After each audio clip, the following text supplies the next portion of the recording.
అంటే ఏంటి, టాయిలెట్స్ కూడా చూపిస్తా, చూడాలా, ప్రజలు చూడాలా, సమాజం చూడాలా, దేశం చూడాలా. ఈ దేశ చరిత్రలో ఇలాంటి కార్యక్రమం బహుశా ఇది మొదటిసారి అయిండదు. ఇలా కన్సూప్ మ్యాప్లో వెళ్తుంటే ఇది మొత్తం ఇదే. ప్రజలకి ఇప్పటికి ఎన్ని కిలోమీటర్లు తీసుకొచ్చానో చూడండి. చూడండి, ఇదిగోండి పోలీసులు ఇంత అర్ధరాత్రి ఈ రోడ్డు చివరి మొత్తం వ్యాన్లే, ఈ రోడ్డు మొత్తం వ్యాన్లే. ఇదిగో పోలీసులకు పడుతున్న కష్టం ఇది.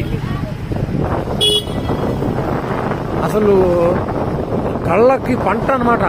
చూడాలి అసలు ప్రజలు. ఏమిటి ట్రాక్టర్లు, ఏమిటి వ్యాన్లు, ఏమిటి ఈ అడ్మినిస్ట్రేషన్, ఏంటి వ్యవహారం. మేము అలసిపోతాం ఈ వీడియో తీసి మొత్తం. ఇది ఒక్కసారి అప్లోడ్ చేయలేను, ఈ వీడియో ఒక్కసారి అప్లోడ్ చేయలేను. అందుకే ఇక్కడతో ఆపుతున్నా. మళ్ళీ రెండో వీడియో మళ్ళీ తయారు చేసి పెడతా, మళ్ళీ చూడండి.